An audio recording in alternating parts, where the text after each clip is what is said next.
Assalamualaikum warahmatullahi wabarakatuh dan selamat sejahtera. Jadi hari ini kita akan masuk pada tajuk yang dijanjikan pada sesi PDPC minggu lepas, iaitu reka bentuk fashion. Bersama saya Puan Nurdiana binti Ramli daripada SMK Taman Desa Skudai. Okey, jadi hari ini kita akan mula dengan perkara yang paling penting, iaitu definisi reka bentuk fashion. Definisi reka bentuk fashion terbagi kepada dua. Pertama, definisi reka bentuk dan juga definisi reka bentuk fashion ataupun definisi fashion. Okey, jadi yang pertama, definisi reka bentuk bermaksud proses menterjemahkan idea dan kreativiti bagi menghasilkan sesuatu produk. Dan penghasilan itu dibuat dengan teliti bagi memastikan produk yang dihasilkan mempunyai nilai estetika serta memenuhi keperluan pengguna.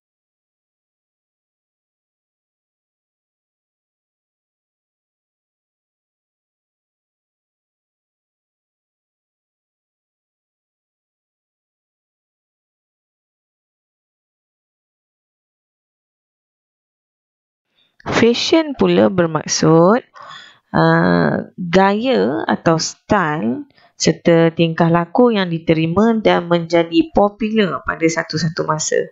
Dan ianya merujuk pada apa-apa saja yang berkaitan dengan perkembangan trend semasa dan terdahulu dalam bidang reka bentuk pakaian, aksesori dan kelengkapan rumah tangga.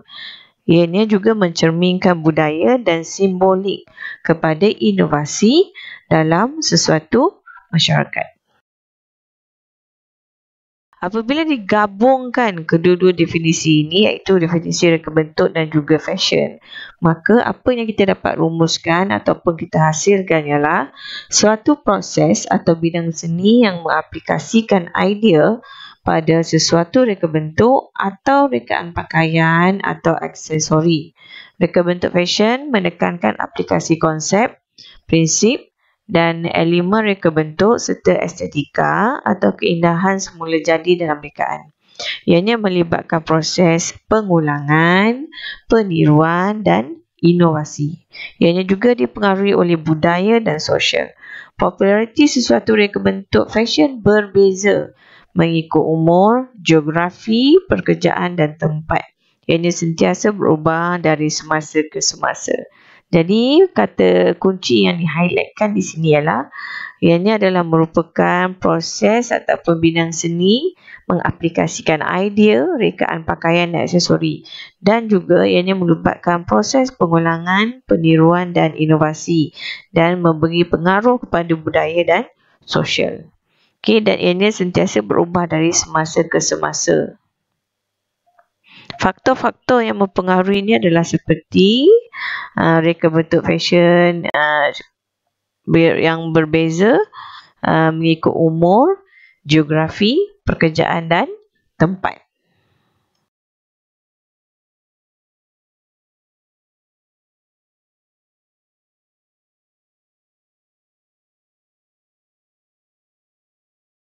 Apabila kita mempelajari sesuatu bidang reka bentuk, kita perlu mengetahui apakah kejayaan yang terhasil pada bidang tersebut.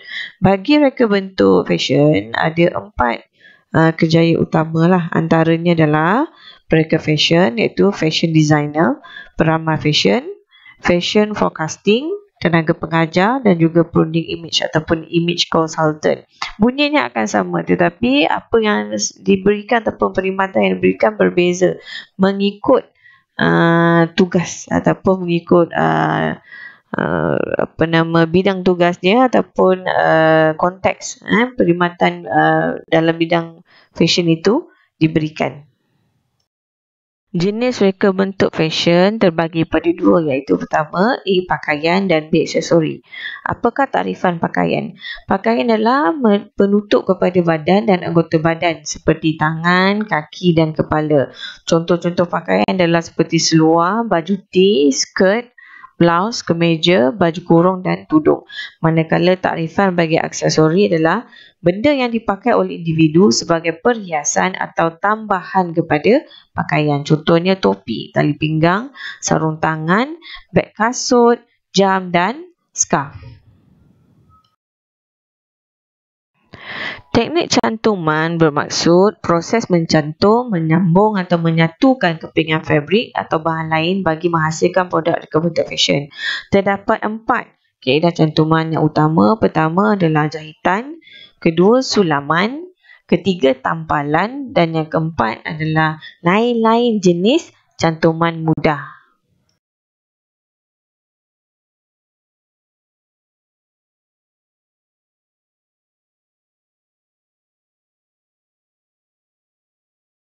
Bagi kaedah jahitan, terbahagi pada dua, iaitu jahitan tangan dan jahitan mesin.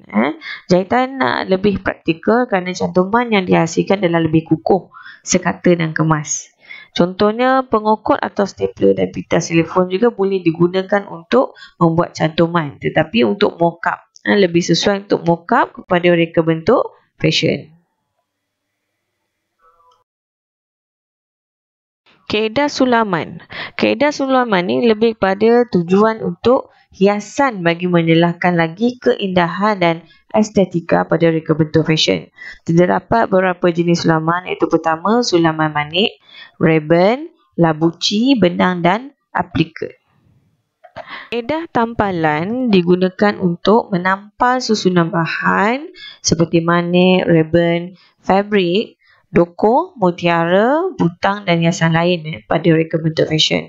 Bahan-bahan tersebut boleh ditampalkan dengan menggunakan gam fabrik, gam panas, secair lilin dan juga gam serbaguna. Sebagai contoh, tampalan ribbon pada kasut serta tampalan batu dan manik hiasan pada beg.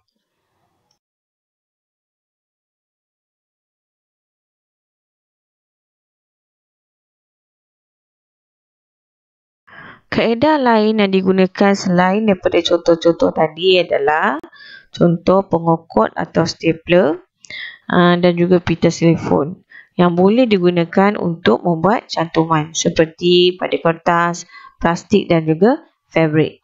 Cantuman ini bersifat sementara dan sesuai digunakan untuk menghasilkan mock-up reka bentuk fashion dan juga digunakan untuk mencantumkan benang atau tali.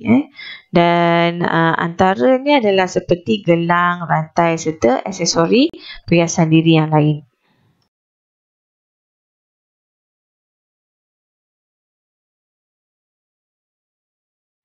Penggunaan alatan dalam reka bentuk fashion penting bagi membolehkan proses penyediaan produk dapat dijalankan dengan mudah, lancar dan selamat. Alatan ini terbagi kepada alatan mengukur, alatan mendraft, alatan memotong, alatan menanda, alatan menjahit dan alatan lain yang sering digunakan dalam reka bentuk fashion. Alatan mengukur adalah pembaris dan juga pita pengukur.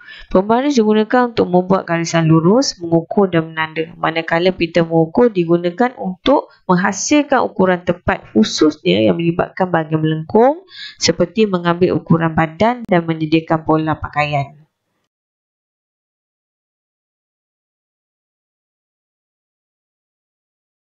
Alatan mendraft merangkumi dua alat pembaris, iaitu pembaris melengkung dan juga pembaris sesiku L. Pembaris melengkung berfungsi untuk membuat dan membentuk garisan melengkung dalam proses mendraft pola atau mengubah suai pola. Pola ini adalah kertas yang digunakan untuk memindahkan ukuran badan individu kepada draft pola. Manakala pembaris sesiku L digunakan untuk membuat garisan lurus khususnya yang mempunyai sudut tepat serta memastikan ira lurus selari dengan ira serong.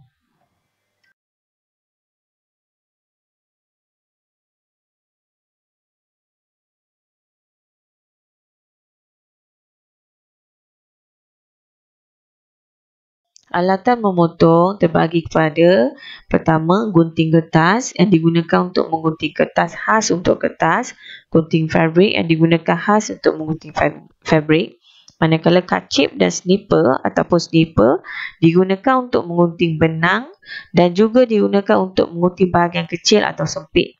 Manakala penetas digunakan untuk membuka jahitan yang tersilap atau menumbuk lubang butang.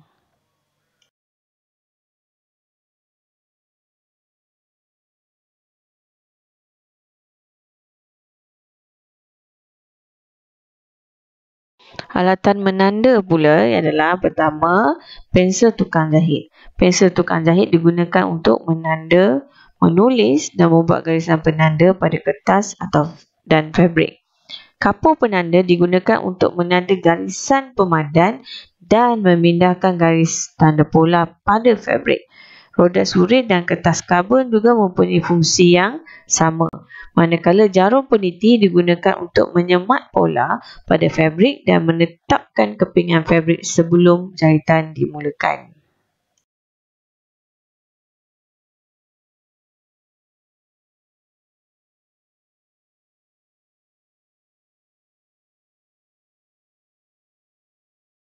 Alatan menjahit terdapat beberapa alatan utama. Pertama iaitu jidal. Jidal ini disarungkan di jari tengah pada bahagian tangan yang menjahit bagi mengelakkan jari tercucuk jarum.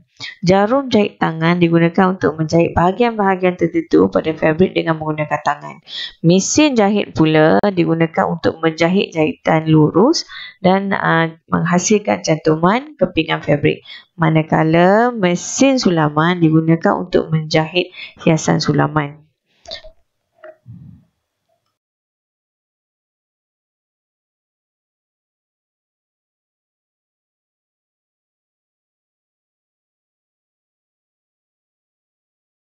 Alatan lain dalam reka bentuk fashion adalah tweezer.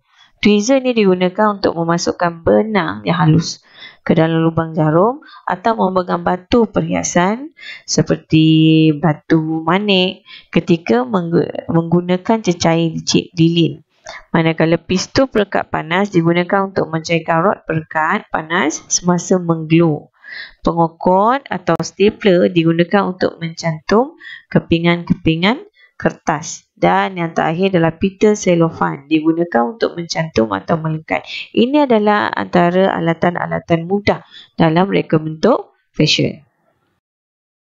Apabila kita membuat reka bentuk fashion, kita perlu mengambil kira bentuk badan customer ataupun pelanggan yang ingin kita reka pakaian ataupun aksesori baginya.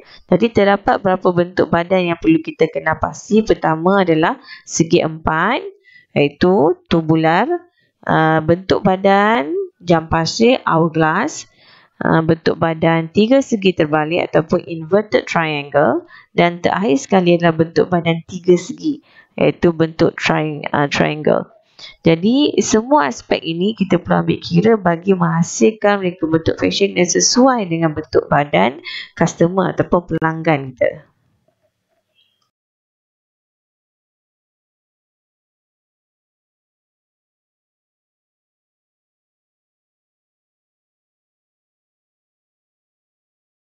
Bahan yang digunakan dalam reka bentuk fashion mempunyai tekstur yang berbeza.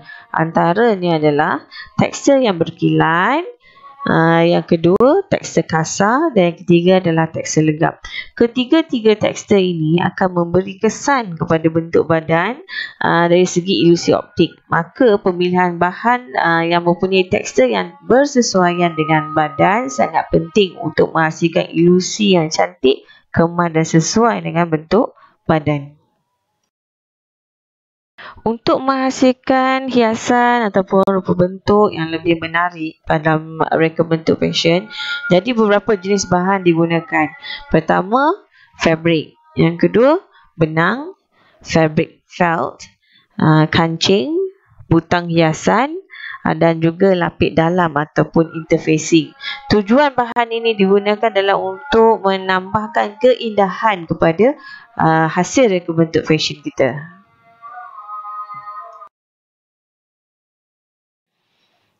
Secara kesimpulannya para pelajar, beberapa perkara penting yang anda kena fokus pada tajuk ini. Pertama, definisi. Definisi reka bentuk dan juga definisi fashion.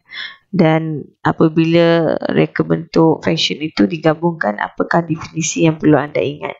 Kedua, anda perlu ingat adalah bahan-bahan dalam fashion tersebut, apa yang diguna pakai, teknik dan juga kaedah cantuman. Dan yang paling penting sekali adalah apakah impak reka bentuk fashion itu kepada individu yang memakai hasil fashion ataupun hasil rekaan tersebut. Okey, jadi saya rasa insya-Allah tak susah